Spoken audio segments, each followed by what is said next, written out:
What is going on YouTube? Card Boss here. Different setting, right? I'm in my kitchen. It's August 2024 and it's about 7:30 in the morning. Okay, so not the usual setting, but it's the usual morning setting for me. I got my coffee right here, right? So full cup for today just to start.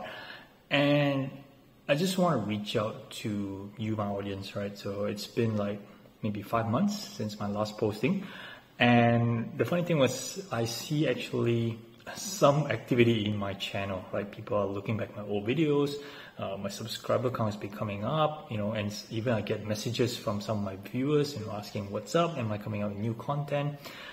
To be honest, right, it's been tough as a full-time card reseller, right? So as some of you may have known, if you look back some of my videos in earlier of this year, I went full-time to cards, and the thinking was to document the journey, as I went along, doing all buying and selling. What was I doing? What cards was I buying? Where the market was going, and just kind of like, narrate a story, do a bit of storytelling as I went along the process. But when I came to around March of this year, I came to the realization that I really needed to focus. Okay, it does take a lot of time out, from me. Now, I guess, to some of you who don't really know the ins and outs of running an online card business, you may think that, like what you see online, buy inventory, listings, photography, shipping, out you go, rinse and repeat. From my perspective, it's completely different. Okay, yes, it has those elements as well, but I would say it's very different.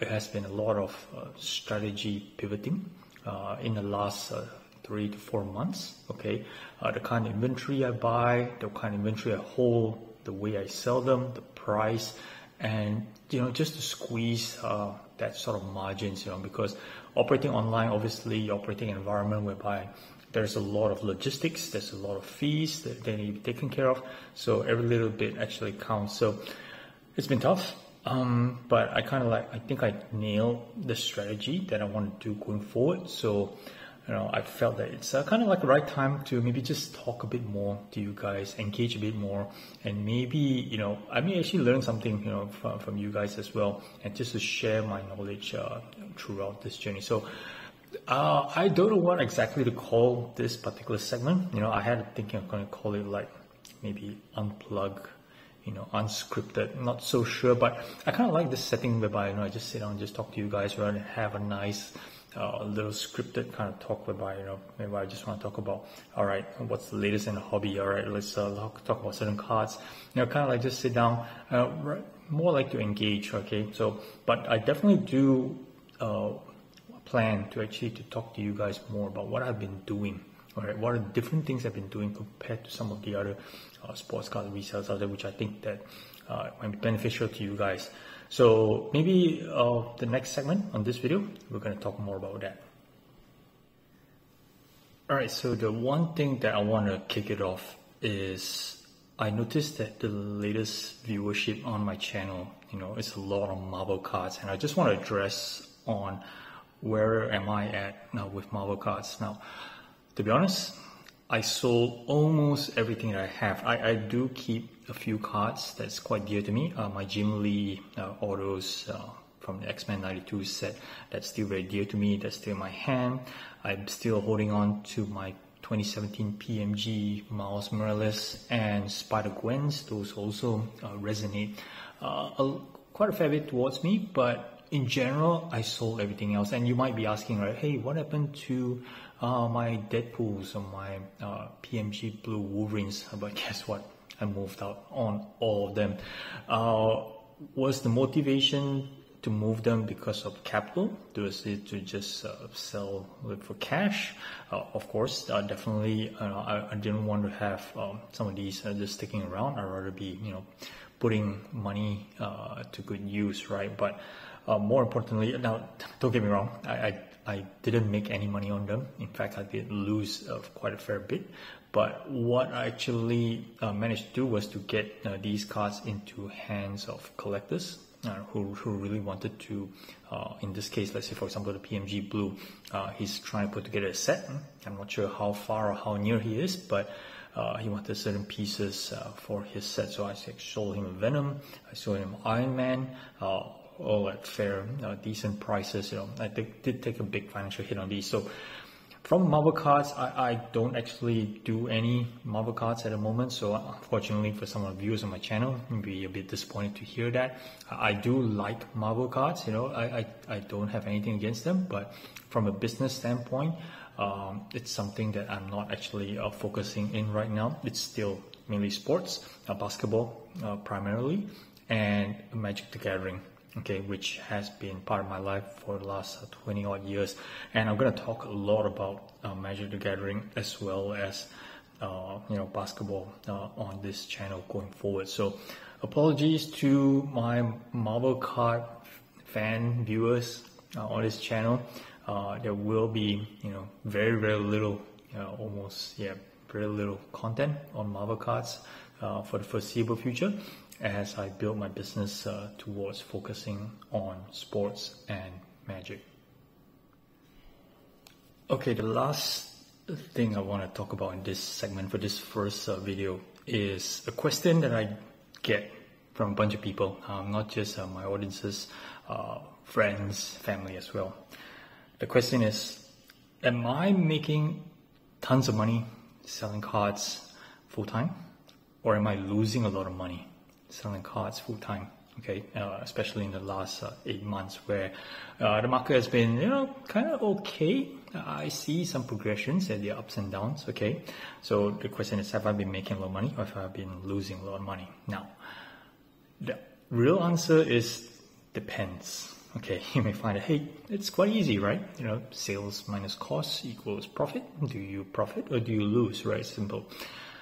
From the P&L perspective, after working on the business for 8 months, you'd be kind of surprised that from a P&L side, the margins are extremely low. Okay, now you may find it a bit shocking, right? You see people buy a certain card, for $100 and you sell for $120. Okay, you make $20. Yeah, it's $20, but it's 20%.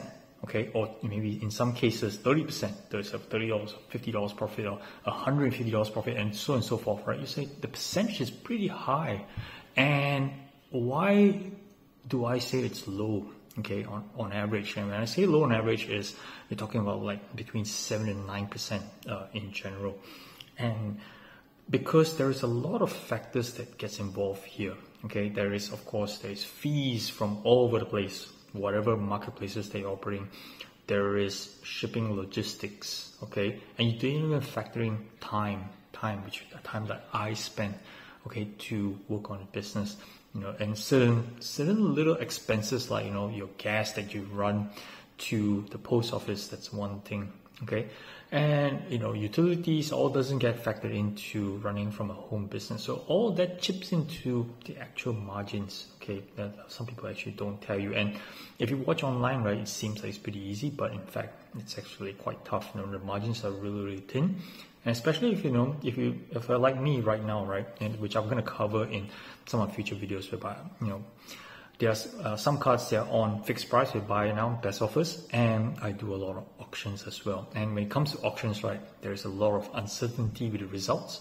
You're gonna lose most of the time, to be honest. Okay, but it doesn't all mean all bad news. Okay, there is some good news towards it, which again I said I'll gonna cover in maybe my next video or the one after. Okay, but because of that, the margins overall, it's quite tough. But from a cash flow perspective, okay, it's selling cards online gives the ability to plan your cash flow pretty well. Okay, so if you manage your cash flows properly, the ins and the outs, okay, it's actually the net result is actually quite positive. Okay, you find it very surprising. If you have positive cash flow but the business is low margins, how does that work? It's all about cycling the inventory around. Okay, so knowing how much you buy, knowing how much you sell, because there's a lot of variables that comes in. It's not like a typical retail business. You buy the inventory, come in, and then you put it on your shelf, and then you put it up for sale. Okay, so if you buy inventory with cash, okay, it's cash sitting on the shelf until you sell it. In this case, part of it is true, but there's a lot of other elements as well. There's grading. Okay, so there's cash that's put on inventory, that's tucked away, there's grading fees that's come later, and then there's cash that's coming in, lots of cash that comes in, at a later point in time. So there is a lot of these kind of timing differences with these kind of businesses, with this kind of business. So whereby it's actually slightly different, and it can actually put that into a little bit of an advantage for you. It allows you to plan a bit further. Now I'm getting a bit quite technical. Some of you guys start to get a bit confused, right? It's like, buy and sell is pretty easy. What am I talking about? Well, I will touch about that a little bit in the future. Coming from a finance background, so I've learned to understand the movements and understand to be able to plan my steps going forward, and even to some cases able to predict how much cash that would have coming from my business depending on the volume that I intend to sell. It's not what I sold, what I intend to sell. Okay, allows me to predict how much cash that's going to come in, and that will balance against what kind of purchases that I would like to make in the coming months. So it's a pretty interesting concept that's a bit different from the typical buying and selling. So it's something that I pondered for a while whether I wanted to share this. It's not a secret sauce or anything like that. It's a lot of math equations and a lot of, just a little bit of thinking throughout the last couple of months. But thinking about it, I don't mind sharing this kind of information, right? It's good for you guys. It's good for the hobby. It's giving a bit of a difference in perspective for some people who are in my shoes as well, trying to run a business online. Doesn't matter the scale, right? Whether you're just running a little $10,000 business or $100,000 business, it doesn't matter the scale, but it's some of these techniques that you can actually use up for your business.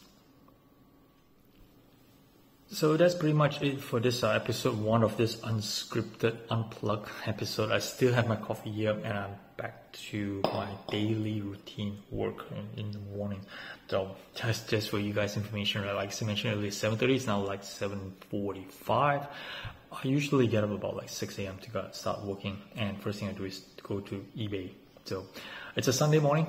Tomorrow, Sunday morning for me. Okay, tomorrow's Monday, which is equivalent to your Sunday night, and that's the weekly Fanatics Collect option, which is quite a big thing for me every week, and I'll talk about that as well in the near future. So I hope that you guys got something out of this video, and I hope you guys stick with me.